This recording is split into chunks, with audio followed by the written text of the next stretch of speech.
What is up, everybody? Welcome back. Oh, my computer's asking for a password. What is up, everybody? Welcome back. I always start the show off by showing love to those companies who help make this podcast possible. Guys, I want to start off with the newest, goddamn computer, stop asking me for a password. The newest addition to the amazing sponsorship lineup is going to be Blue On. Guys, I am so excited about this, man. Whenever I get to partner with companies that I use anyway, it's really, really amazing. I love this. I don't know why this thing keeps asking me for a password, but it keeps doing it. Damn it. Guys, Blue On, if you do not have Blue On downloaded on your phone, go do it. This is a free app.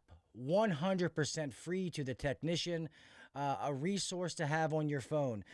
This is going to have every manual for residential, light commercial that you could possibly ask for or possibly need. All the wiring diagrams. Say you're a train dealer and you work on a carrier. You don't have tech support. You know how it goes sometimes. You call them and they're going to tell you to go shit in your hat. Well, you can call them Blue On. You can click the link, go right to their tech support. They will help you no matter what brand you are working on. They have so many new things launching. I'm going to be working with them to get this stuff launched, but it's going to be fucking amazing. It's going to be where you can order the part right from the app, and you can send it. Whatever supply house you normally go to, say it's your local Johnstone, your local, whatever your local supply house is that you always buy parts from, you could still use that through Blue On. It'll send them the cross-reference number, the model number, whatever it is that you need. And get this, that's not even the best part. They'll have a courier service that can bring you the part. Guys, in the middle of summertime, you're out there. If you have parts runners, you work for a bigger company, then hey, that's great. Let the part runners do it. But if you don't, you go to the customer and say, hey, Mrs. Smith, I can get that motor today. There's going to be a small convenience charge. It's $65. I don't know. I'm just making up a number. Would you like me to do that?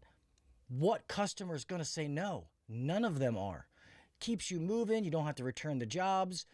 Telling you, man, Blue On is knocking out of the park and is completely free for you guys to use. So go check out Blue On. Go to the App Store and download it. Like I said, it's free. I don't know why you would not be using it. Let's get through these. Obviously, my friends over at Yellow Jacket. Guys, you're spending that summer money. All I asked is go check out my friends at Yellow Jacket. Just see what they have to offer. They make quality products made right here in the US of A. They're the only vacuum pumps that I personally use. I know there's some other brands that people like, but they have never let me down. It does what I need, when I need it, every time I fucking need it. So I've always stuck to them. I spent my own money on them. Now I get ones, obviously, for free, but they're the only ones that I ever bought when I spent my own money. And no matter what brand of gauges, if you don't like the new Yellow Jacket gauges, then hey, that's your prerogative. But Yellow Jacket hoses should be what's hooked up to any manifold that you have.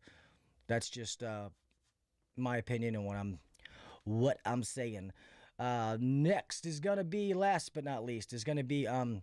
Guys, I made a video about this today, is company cam. I want you to think about this. We always talk about doing what the next guy's not doing. You know what I mean? Making sure that you're standing out from the crowd. Use technology to your advantage. Imagine, because we live in a world right now, and we're going to talk about this on the podcast today. I actually have a guest, so he wasn't supposed to be on. Good friend, a friend of the show. You guys know him. We're going to continue this topic once we go into that, but... We're living in rough times right now. Inflation, people bitching about our prices, yada, yada, yada. Add value to what you're doing. One of those ways is before and after pictures, not just on installs, but doing that when you, before and after a capacitor change, a contactor change, a coil clean, every little thing, before and after. Add value to the customer. Show them. You can put that in the file. Company Cam's going to put that in a file just for the customer. It's going to timestamp it, say exactly where it was taken, the time, the date, who took it from the company, and it's going to cover your ass. That customer calls back in and says, oh, well, Gil was just out here, and I don't remember him cleaning my coil. You got all this stuff to back it up. So, guys, check out Company Cam. They do what they do the best in the business. I have seen nobody that does it better than them, and they're constantly evolving. They're listening to you guys, the consumer, the technician, the business owner, and they're constantly adding new things. I love these people, and I love what they do. So, guys, go to companycam.com/HVAC Uncensored. They'll give you a 14-day free trial, completely free. 14 days, try it out. If you like it, great. If you don't, hey, you tried it. But if you do like it, they will give you 50% off your first 2 months for being a part of Uncensored Nation. And last but not least, if you're buying something, I always say support local. If you can't get it locally, then check out my friends at True Tech Tools. They have one of the widest selection of HVAC tools on the interweb. And if you buy something, use discount code Uncensored to save 8% on your order. All right, enough paying the bills. Let's get on with this fucking show.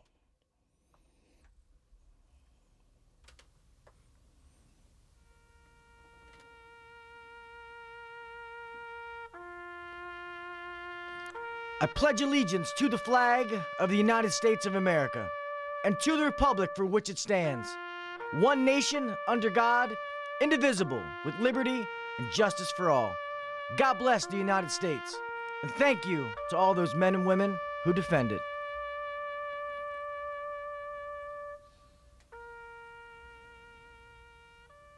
Five, four, three, two, one, go. Welcome to the #1 rated HVAC podcast. If you're looking to grow in the HVAC industry, then you're in the right spot. Blue collar people talking about blue collar shit. Let's get better together. So turn up the volume, buckle your seatbelt, and let's welcome your host, Gil KV Jr. What is up, everybody? Welcome back to the HVAC Uncensored Podcast. I am your host, Gil KV Jr. Thank you for being here another Wednesday. Thank you to everyone in the chat. I'll apologize now. My brother's in there, so I can't guarantee what he's going to say, but love you, bro. Good to see you. Glad that you're in here. Guys, yes, it is summertime. It's crazy. Tonight was one of those episodes that I booked for myself.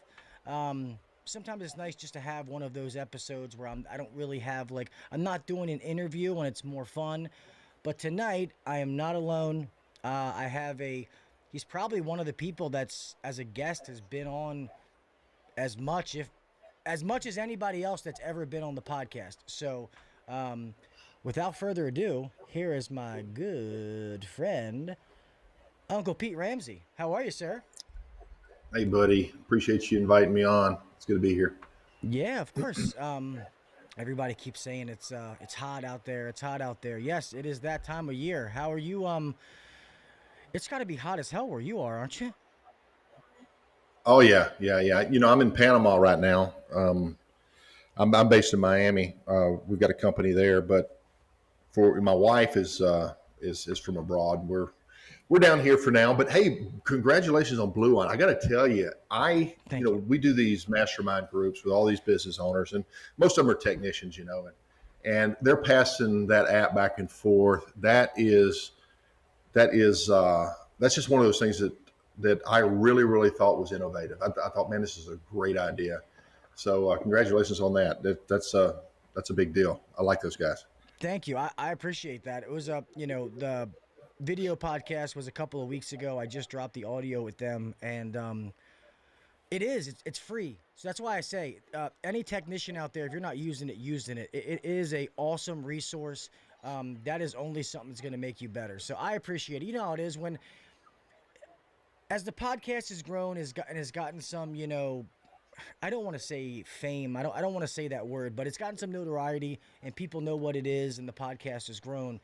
I've turned down so many sponsors because it's not about the money. Is it great to be able to do things and give things away and have better equipment? Yes, but all 4 of these sponsors that I have right now are things that I use, that I feel 100% confident looking you in the face or looking the audience in the face saying, you should use this or buy this, and I can sleep at night. Because the moment that it becomes about the money and I can't be honest with people, that's the day that this podcast stops and I'm not doing it anymore, you know?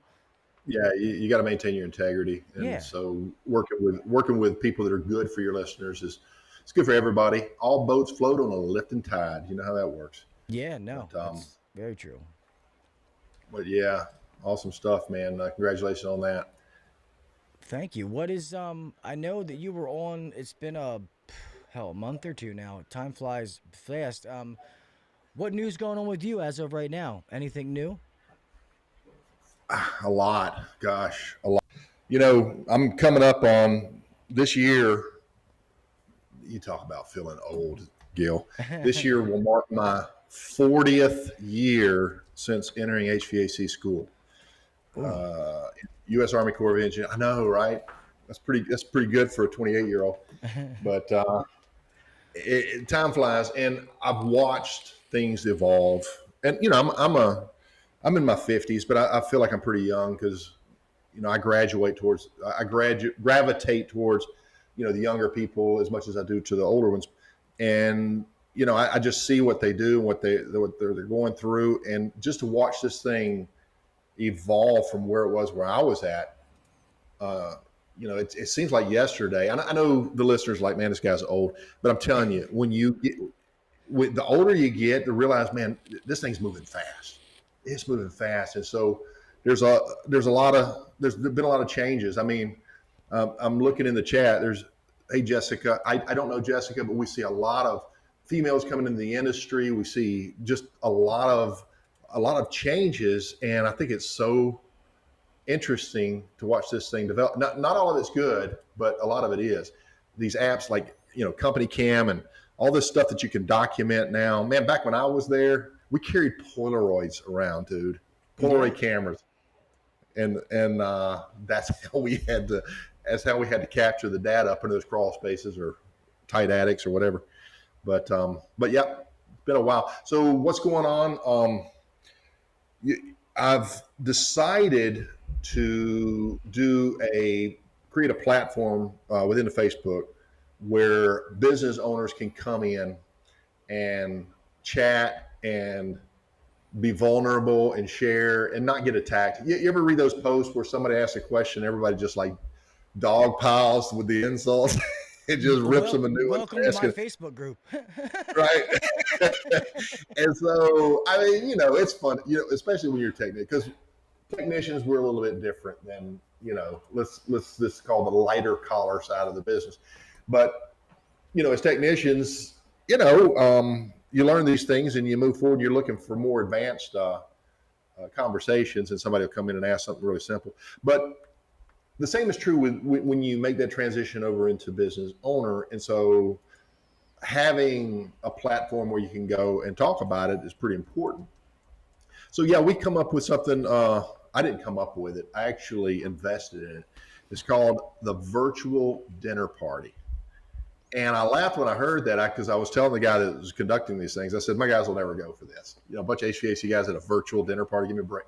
But it's not dinner. It's just a structure. And you and I kind of went through one a month or so back, kind of what that was like in the breakout groups. Yeah. But it's basically a place where guys can come together, and there's no charge, there's no sales, there's no nothing. It's just a platform. And what it does, you know, selfishly for me, what it does is it keeps me top of mind, because I do support, I do coach, I do train, and so it kind of keeps me top of mind with my customers and also my friends, because a lot of people are friends, but we don't necessarily exchange money or anything like that. You know, kind of like you and I, we just know each other, and we chat and we interact. But the other piece is on the HVAC greatness. It was what you were talking about. You mentioned before starting, you've got a friend who's a business owner, and he just can't seem to get paid what he's worth. And that's what it's about. That's what HVAC greatness is about. And so I've been working with a lot of dealers for a long time on this, but ultimately I think where we're at now is it's time for a membership. It's time for a platform where the little guy can come and not have to pay a big, you know, training fee or coaching fee, but just be a part of something, and they can figure this thing out for themselves, because this is not sales training.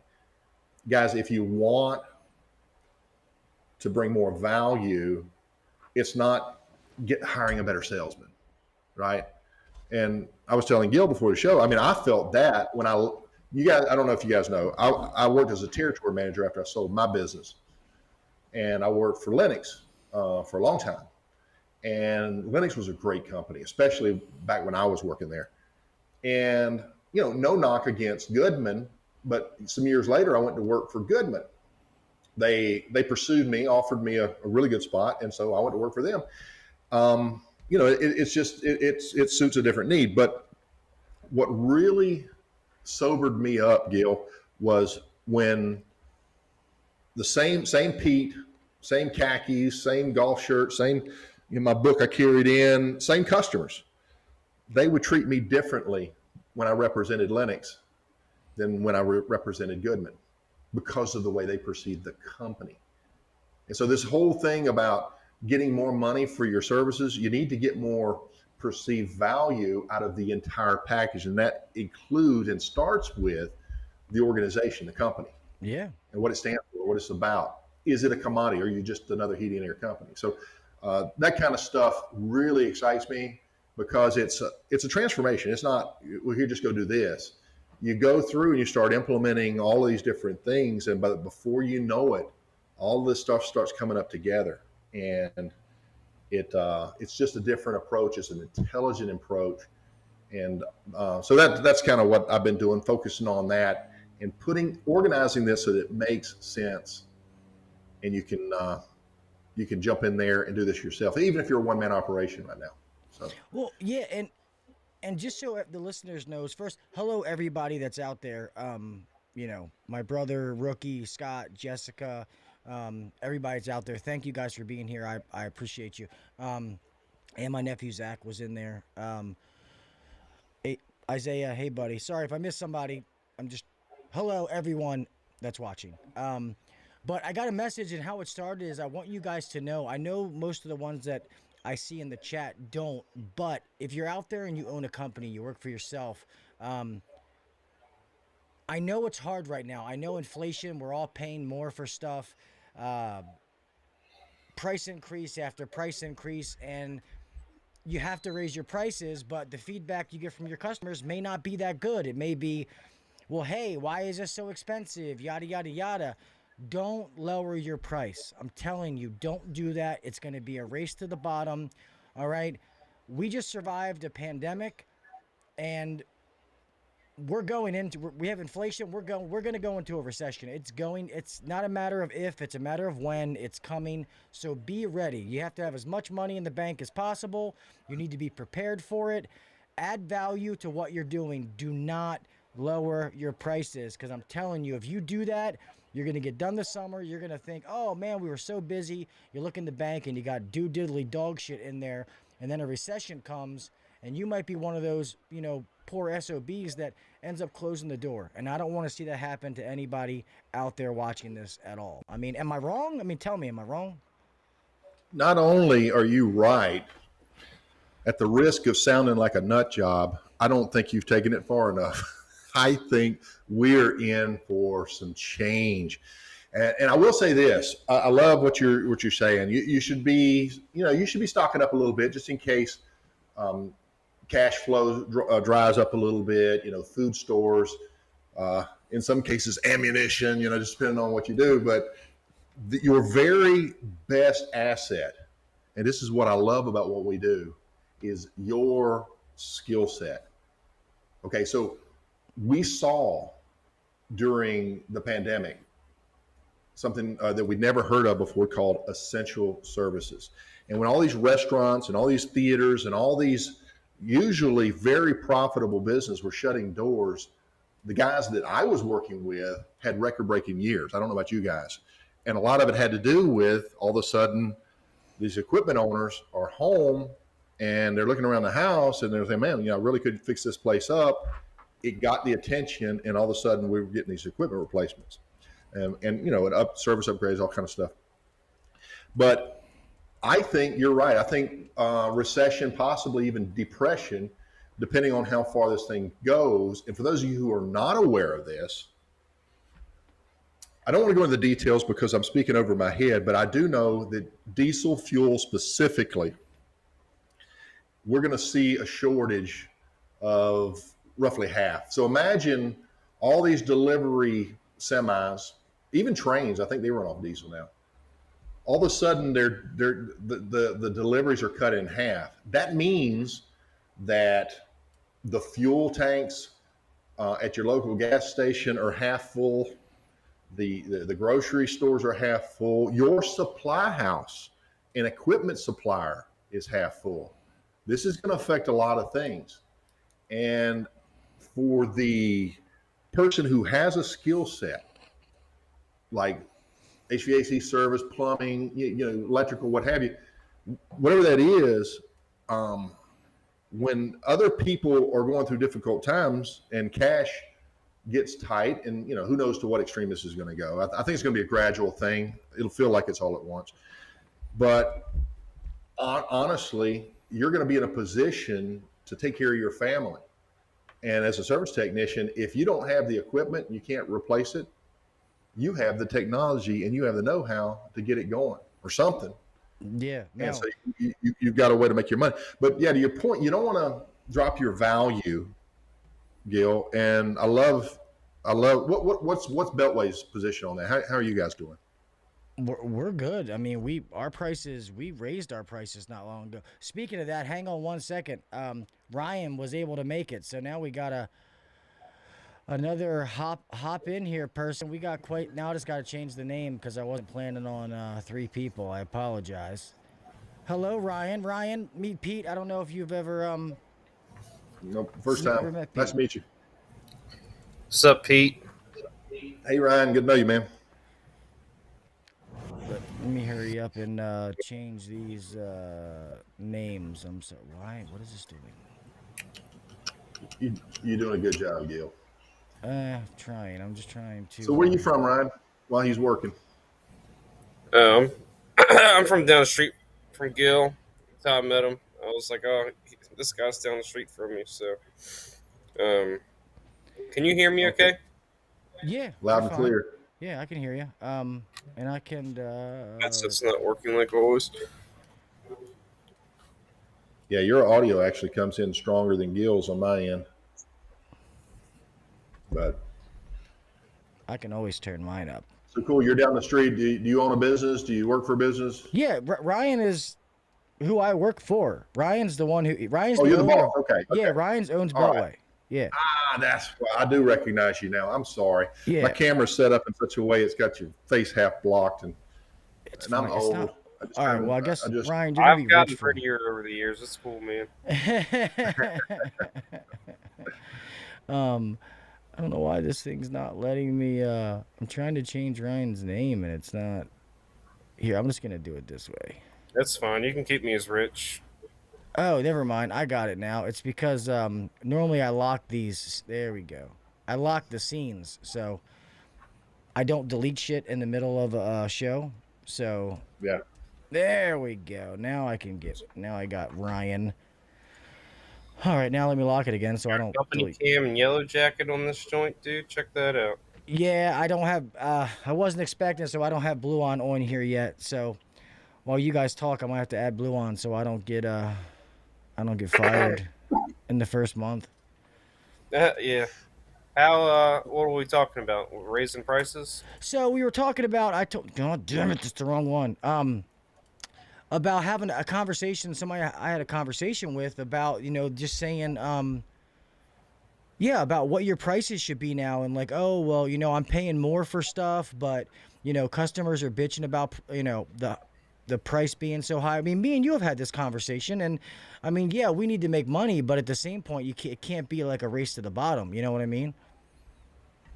Yeah, I mean, that one job, you took it down to, with Levitt, you took it down to 7,100, and I took it down to 6,300. And that was an AC only, scenario or whatever. But economies of scale. If the first install crew is paying the overhead, then the second install crew, as long as there's something on top of it, you're making money. but knowing what that other second on top of it is what matters. You can't say, oh, $1,000 on top of the equipment, because that second install crew costs you more than $1,000 to send out. So figuring out how much does it cost to send the first install crew, how much does it cost to send the second install crew, and what's the lowest if I cut the overhead in half and divide it in between the two. If you get in a scenario to where, hey, I need to keep guys moving.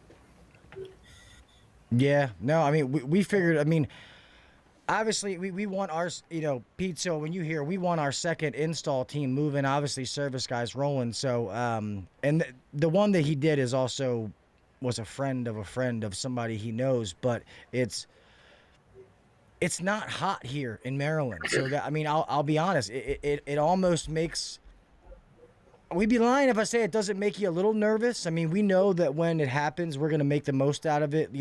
We're prepared as we can be with the team that we have to be able to do it. But we're in the middle of June, and we had like a 90-degree weekend where we kicked ass. Money was great. Guys were fucking killing it. It's like fucking 80 degrees right now. You know what I mean? That sense of urgency isn't there, so we're trying to make the most out of everything and just keeping guys busy as best we can. Trying to make the right decision in those goofy little moments. Yeah, I wish the business life was as good as those lead generated marketers would have us to believe it is, that you just call them and they'll provide the leads on a consistent basis. The weather's definitely a factor. And your strategy, setting up, having the maintenance agreements and having the history and building the foundation is all part of that, but nobody's that good. The weather definitely plays its part. So you do what you can to schedule and to try to keep your team at capacity. But, sometimes that weather does hurt and overwhelm. So it is what it is. We just have to take that with the territory. So what you're saying, you had to put two crews on one job? Is that what you're saying? No. So what Ryan was saying is, like, out of our two install teams, the first one, they're doing, if they're busy, then that job we know is covering any expenses that we need. Okay. So the second team, we want them on another job, not helping the other team. So anything they do in a day is a plus. So if we need to cut down a little bit just to have them doing a job every single day while the other team's working, we're willing to do that. Obviously, do we want to do that every day? No. So numbers are important. And I think the industry's really come full circle and understand how important it is to know our numbers. But I remember back in the day, they used to say, that $1 million is the tough plateau. And of course, that's back when $1 million was $1 million. And now, I don't know what it is, maybe it's 2 million or whatever it is, but there's a financial point where you're profitable, and all of a sudden you're not. And it hurts. And then you start hitting your stride. So there's a growth point there. And it's not the dollars. It's exactly what you just described. Going from having a team of installs that's at full capacity and they're productive and they're generating, then you have this other team that all of a sudden has been added to that burden, and you're trying to get them up to capacity. So that's the magical, that's the tough part. So you guys are at a critical point in your business, and so as you start to clear that, and that second team goes at full capacity, it gets fun. It gets nice. Yeah, and we start making money. Right. But you're right there. Congratulations. Yeah, that's awesome. And Ryan, I mean, we've been on different little, coaching groups and stuff like that. And not to like toot our horn, but the last one we did, we were the most profitable one. He said, we had the best profit of any company you work with. Yep. Beautiful. Yeah. So obviously nobody's perfect, but you must be doing something right. It's just sometimes you got to make those games. Yeah. When you sit online and everyone's talking about how much money they're making, or posting the picture of whatever car they have, or whatever they're eating every single night, you're like, damn, I'm doing something wrong. But then when your financials are next to theirs, you're like, maybe I'm just more of a humble person. I don't know. And they're lying. Yeah, and they're lying. Everybody puts their best. sorry, everybody posts their best picture, everybody posts their best numbers, and I think so many people embellish. They you can call it lying if you want, but they'll take that best number ever and well, this is kind of work we're doing. And in reality, to your point, Ryan, you guys who are, honest to yourself, and you actually put your real numbers in, you've got an actual understanding of what the reality is. But I think unless you're part of a group, yes, sir, I think the more seasoned business owner that I'm getting, I'm realizing how little money actually is. When I first started, and it doesn't matter, it's in your life, right? Like when you're a 6-year-old kid, $20 is a lot of money. And then when you're a business guy, that costs $100,000. Okay, cool. It gets a lot bigger, but that money gets a lot smaller and a lot tighter as time goes on. It's all relative, for sure. Yeah. Yeah, and then we talked earlier before you came on, Ryan, and people saying, how like you put something. Well, you've had this happen, Ryan, where you put something in a group, and maybe you're asking for advice, or you're just making a statement, and then it's like the sharks come in, like, oh no, that's not right. That's not your opinion. You can't think like that because this is the right answer. And then they tag 8 of their friends and go, because me and my friends all think this. It's like, yeah. I was asking a question, dude. Like, what the fuck are we doing here? Like, it wasn't like a tag team wrestling match. What's up, Zeke? Yeah. Zeke Warner in the house. Yep, Zeke and Mr. Kraus. Jacob is in there. So thank you guys. Appreciate you in there. So yeah, I just think we're going, and I'll go to you guys. So get both of your opinions, man. I feel like we're going into crazy times, and we all know, like we said, with the economy and recession is happening. So business owner, still a business owner, Pete, and we're owned a trades company. Right now, what should these guys out there be doing? The ones that maybe they're naive. They're like, oh, I made it through COVID. They're riding high. It's summertime. What is your advice to them? What should they be doing? I guess I'll go in the order that you came in. Go ahead, Pete. I'll let you go first. That's an excellent question, Gil, and I wish I had the right answer. I can give you my opinion. I'll tell you this, that I don't care what the big names in this industry say. I do care. I don't mean to be disrespectful, because a lot of my friends are big influencers, but times are different, and I don't think we're going to see the same United States and Canada that we've seen in the past, at least not in the near future. And so what we're going to see is a lot of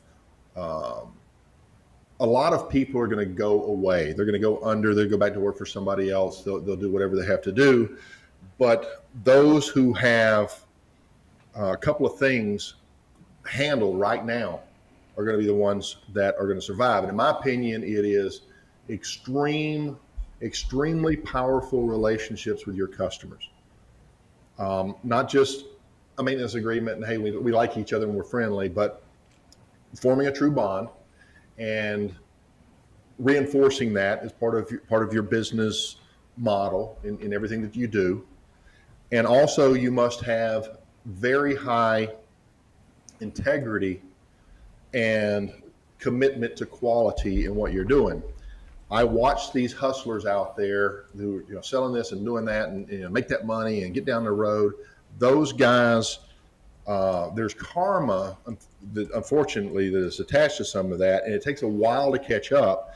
But I'm here to tell you, if your business is based on honesty, integrity, and really caring about your customer and really being connected with them, as long as those customers, have a need, you're their company. Now, some will be tempted; they'll go for the low price, but then these hungry, aggressive types are going to take advantage, like they always do, and they're going to be back. So, having integrity, doing work, staying informed, staying on top of all these changes that are going through. Financial systems getting ready to be changed. Distribution is going to be changed. Inflation is going to go up. Prices are going to go up. Quantities are going to go down. People are going to start dropping their prices because they want to get in there and make a little bit of money. That's why you got to own your customers right now in terms of that relationship. You've got to be solid. That's my 2 cents. No, At least I love that. I agree 100%. I mean, go ahead, Ryan. Me and Ryan talk about this all the time, but go ahead, Ryan. Yeah, I mean, I was watching a video today about how the economy and the recession can actually be a good thing, and how you have a lot of these guys that became Bitcoin millionaires and Ethereum millionaires. Not that cryptocurrency is bad or anything, but in the last 10 years, you've had a lot of fake success. And what's going to really propel us forward is the people who don't give up. So my encouragement to everyone is, hey, this is about to get really tough. And I know the last couple of years were tough, but don't fail for a lack of trying, because the next couple of years, that's who's going to succeed. And there's a lot of people at their breaking point, but you have to realize that us as contractors, us as technicians, us as hardworking blue-collar Americans, that we are actually hard workers. We didn't get lucky. We came in, we learned a skill, and we got better, and we make more money now. So just don't give up is my biggest advice, because like Pete was saying, service contracts is the only thing that's going to matter. Making sure that people remember your name and getting that customer base behind you, because people are not going to call you anymore. You are going to have to call them, and that's part of not giving up. On the business owner end, and then on the technician end, like, hey, you think slow winters happened before? Well, slower winters are up ahead, and the best way you can do that, every call you go on, hey, let me talk to you about this maintenance agreement. Hey, the manufacturer recommends this thing gets checked out twice a year. Whatever your training is, whatever, just drill it down people's throats. So that way you're protecting your future as a technician. Good answers, guys. No, I agree. And I think a lot of it is, we forget that these customers are people. Communicate with them. Talk to them. Don't talk at them. When we say, like, the emails or the texts, and just being honest with customers, like, hey, prices are growing up. We're going to have to raise our service contracts here soon. So I really like to give, we have it at a discounted rate right now. I really love for you to have proper maintenance, us to be able to come out here and take care of this. You know what I mean? So why don't we go ahead and get this taken care of now? You save a little bit of money. These guys stay working, and, everybody wins. We can make sure that your system never stops working for you. Like, just talking to them like they're people, because they get it. They know what's going on. Everybody out there knows what's going on in the world. They're not fucking deaf, dumb, or stupid. Some are. I will say some customers are. We've had a few of them lately. But they understand what's going on, and it's just staying in communication. I mean, obviously like, even when they say sales, like, being able to offer or sell somebody something in the dead of the summer or the dead of the winter, that is easy. Being able to go to a customer that knows they need something, but they're not sure what it is, and they don't need their heat right now, they don't need their air conditioning right now, and you can communicate to that customer why they need it in an honest way, exactly what they're getting, how much it costs, and then they decide to do it. That's where talent comes in. That's where, like, the communication, the sales, etc., actually comes in. And we need to think about that same kind of stuff as it comes to going with our customers, I agree. And I was just reading some of the comments. I think it was Zeke that said, low debt and bust your ass. Now is not the time to go buy that new truck or to put yourself into debt. Obviously, there's return on investment. If you need the vehicle and you don't have it, you got to do what you got to do. But don't go out with the HVAC paid for this mindset right now with what we've got waiting on us. I won't have any posts in my Facebook group then. That's all I get, HVAC paid for it post. Yeah, well, you're still going to have some, but not you, not the listener, not the one that's thinking, okay, there may be something to this. To Ryan's point, cryptos, there was a big rush, and then it pulled back. Then there's another rush. And now they're suppressing it. They're locking down the platforms. For those of you who do own crypto, and I own crypto, I'm not a Bitcoin person, but I'm no dummy. I'm watching where the financial system's going, and I invested. And they're going to run it down, and they're going to do some rough stuff with it. So just ride it out, and ultimately that'll play out. And that's what we have to do. But, and I'm jumping around a little bit. I wanted to get back to the comments.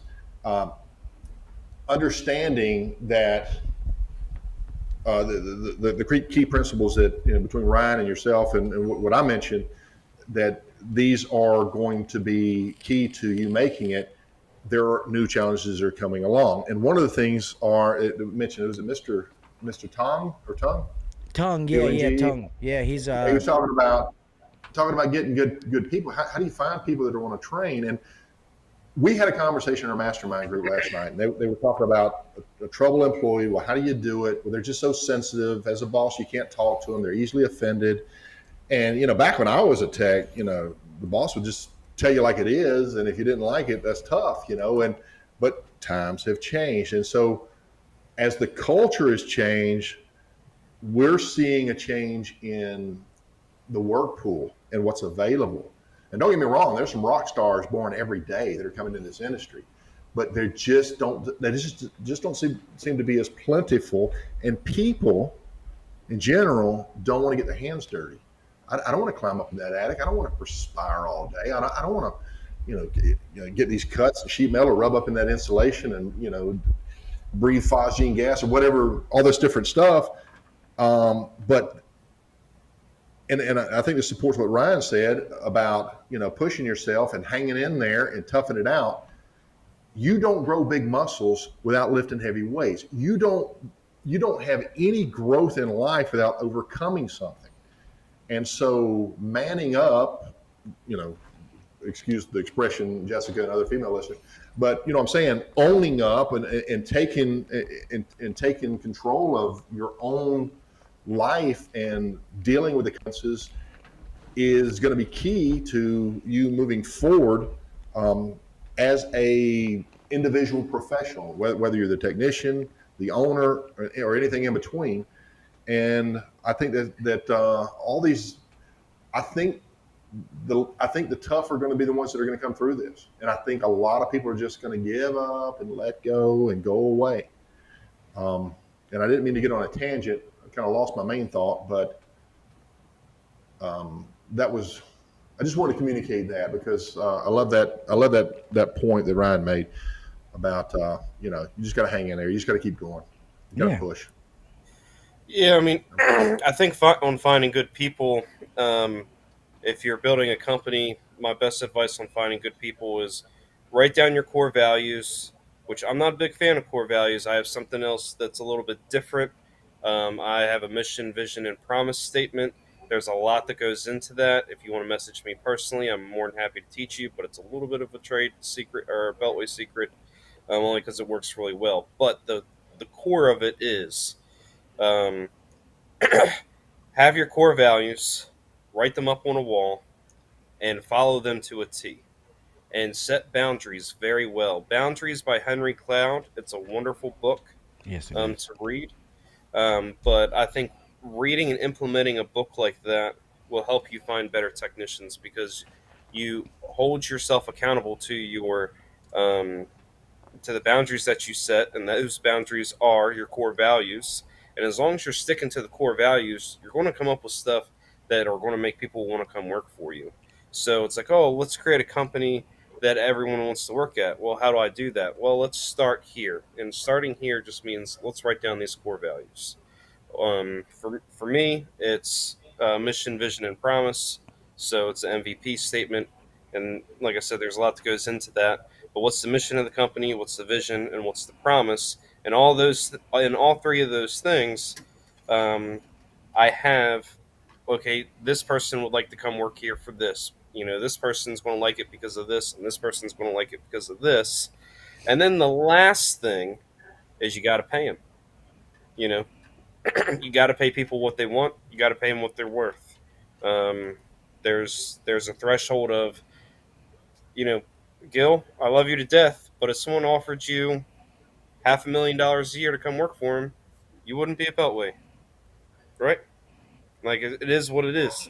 Yeah, that's a lot of money. How good are our relationship? There's a money. There's a monetary aspect. Yeah, and you're good at that. I give it because I have a little bit old school, and sometimes we'll talk, and I'll be like, Ryan, that's too much. But he's got a point where he says, you know, hey, $25 an hour. I'm just throwing a random number, but $25 an hour today isn't what it was 2, 3, 4, 5 years ago. It's not. So you got to think about that. There's these places out there offering these guys top dollar, and if you want to have good people, they can't be worried about their paycheck every Friday.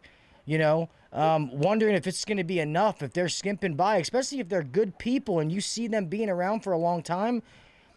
Money cannot be an option, especially, I mean, it can't be one of the problems holding you back. And I don't think we have that problem with anyone. Plus all the other ways that they can make money that, you know, because of, I mean, I give it, not because he's standing here, because of Ryan's leadership, we've taken that problem kind of off the table.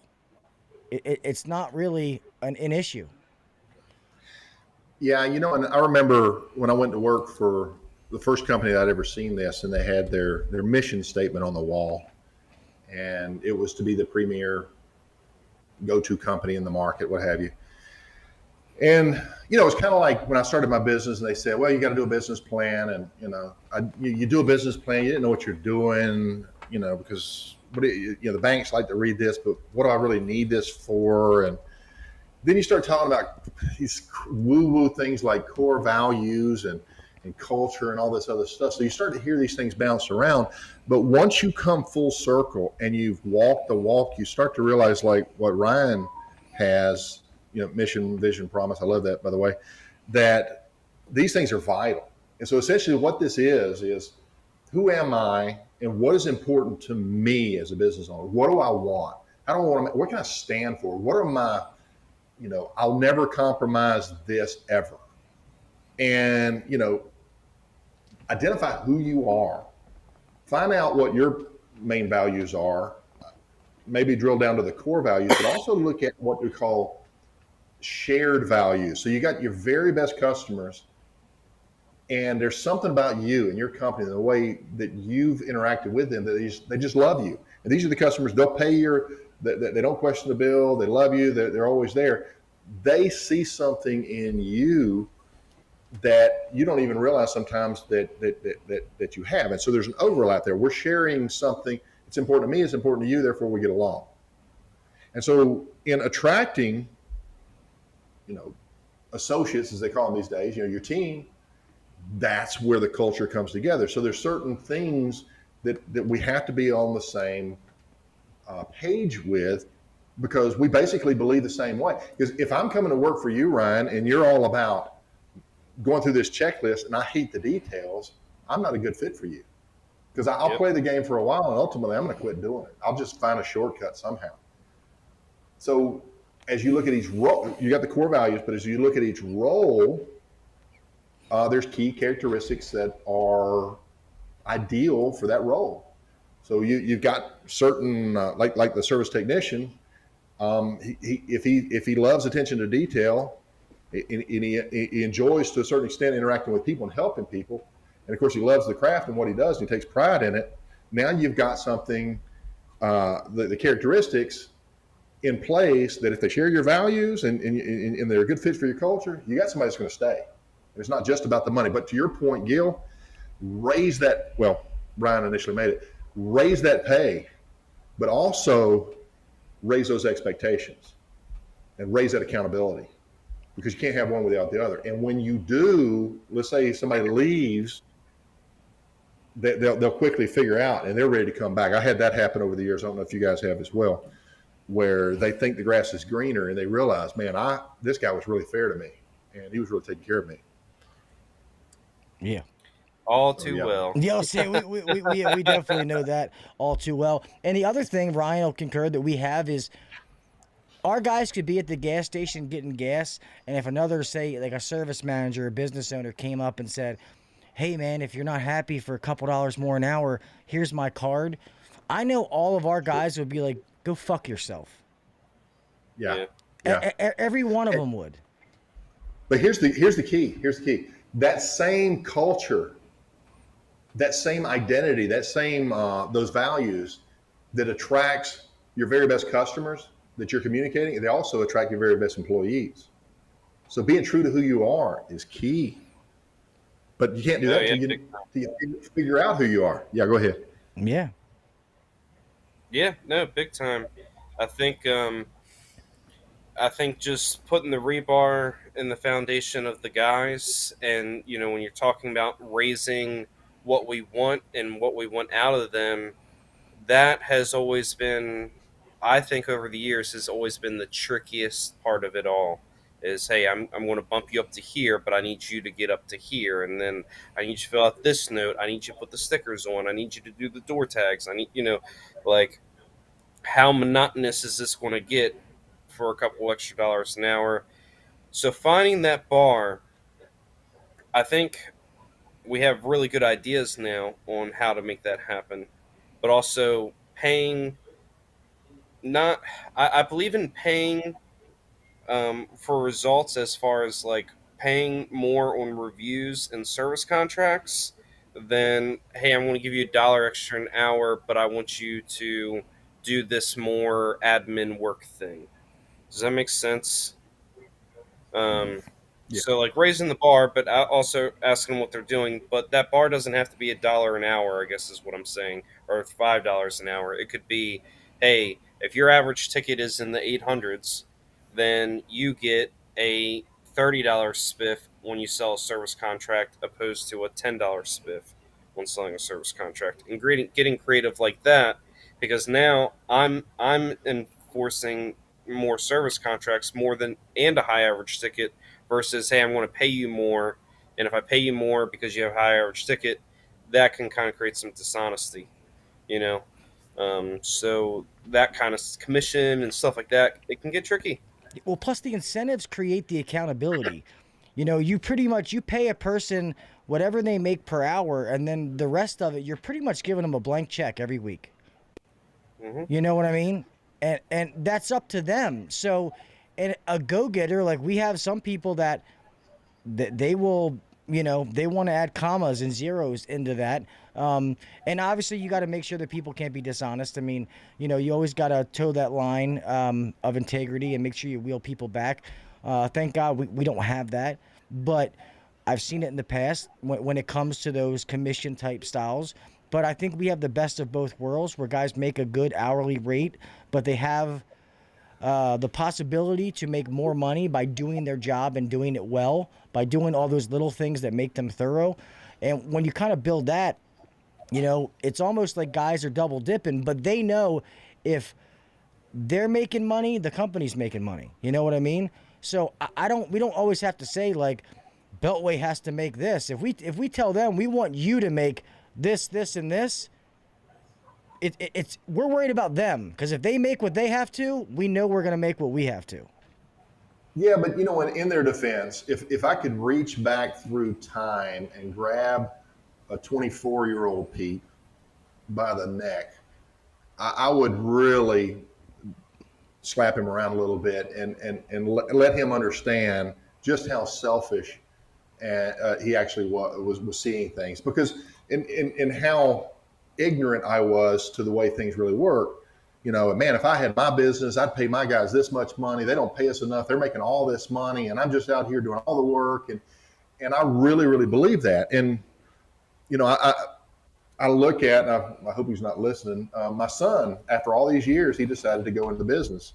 And I sold this kind of bothers me on a personal level. I sold my business years ago. It could have been his. But anyway, now he's in the business. And I hear him talking about these things, and I'm like, son, slap, slap, slap. You need to mature up. And people can't believe in something that they don't understand, owners.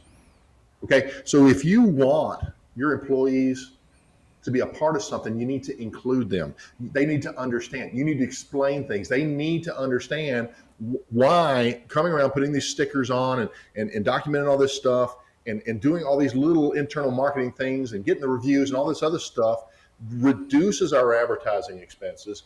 It raises, in many cases, our average tickets, but ultimately the net or the gross margins that are enjoyed allow for additional revenues and spiffs and incentives for me, the technician. So I win too, not directly on this particular, putting this particular equipment sticker on, but in the big picture I do. And making them a part of this, owners, and getting them included in the culture and sharing the celebrations or celebrating the successes and sharing the challenges with your team, it really helps them to feel like they're a part of something, which I think ultimately we as adults, we need at this point in our life. We want to be part of something bigger than just ourselves. We should, but we got to get past our ego first. And that's a big problem with the younger generation. Me, and then again, me. Right? Yeah. Zeke said if they can build it, we can pay it. Yeah. Sure. They'll look at stuff like you wanting to charge a little, I want to take the van home and I'm going to run to the store and stuff. And boss says you can't do that. And, he considers it, did you put gas back in the tank? Well, no, then you stole from me, but when you start looking at the numbers, it's different than that customer perception. They think, well, he can afford that. And he probably can, it's not that big of a deal for certain smaller things, but at some point it gets out of balance. Risk goes up. There's consequences. And so it's really better to, reel all that in and be conservative in the way we address these different things. But anyway, I didn't mean to tear off into another one. No, you're good, and it comes a lot. And one thing that we've done here that Ryan did, and I never got this any place I worked, especially the place that I came from, where we explained to the employees, the why behind the what.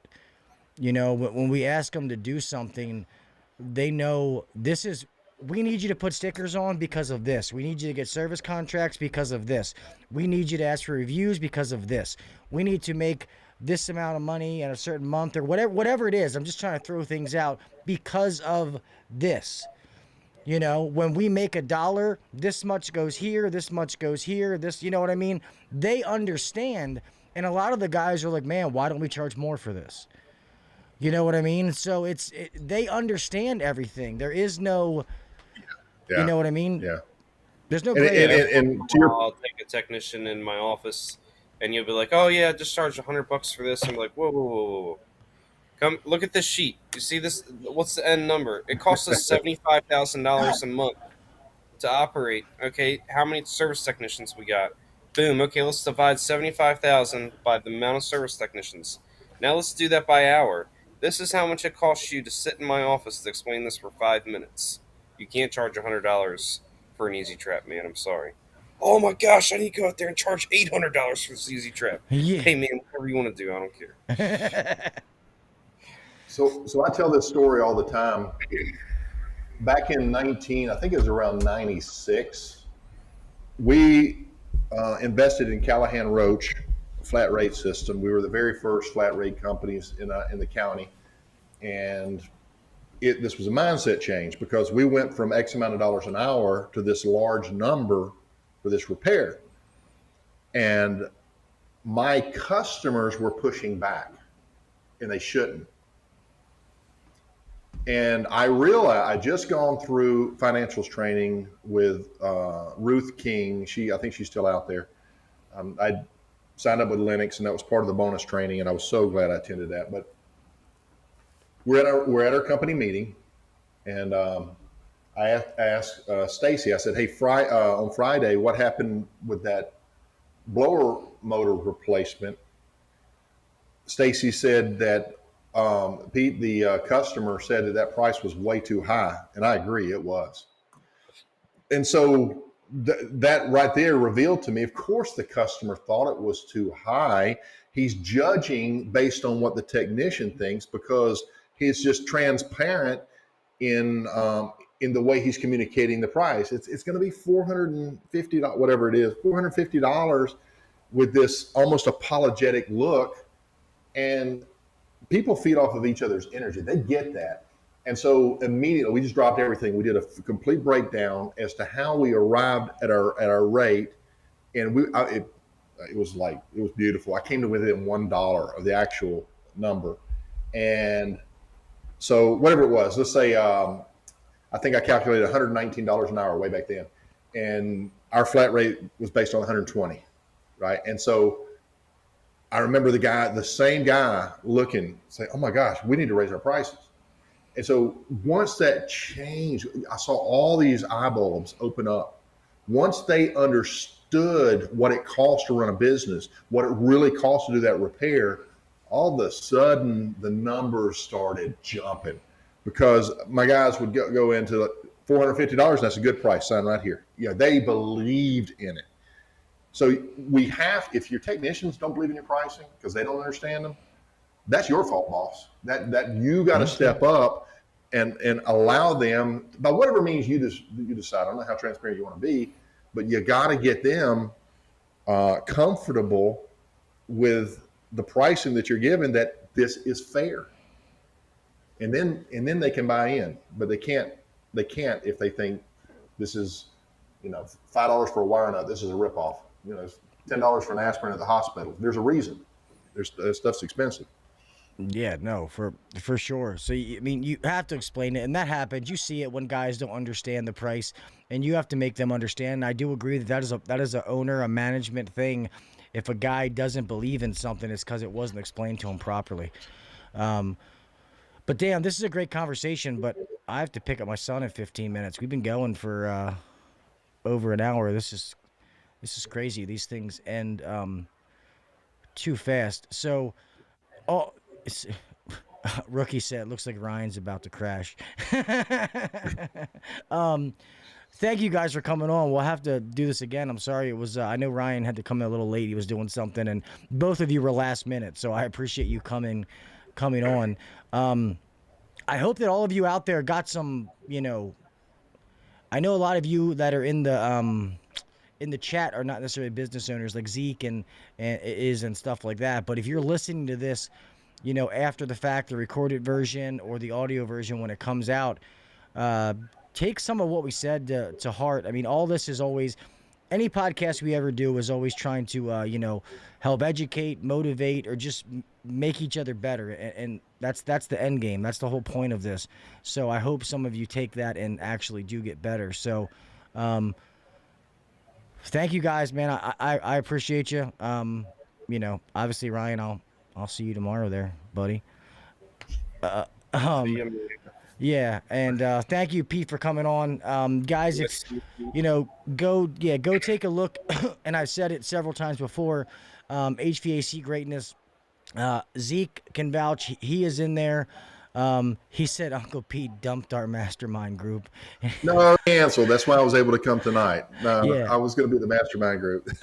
Yeah, I forgot you about anything Zeke says. You got to watch.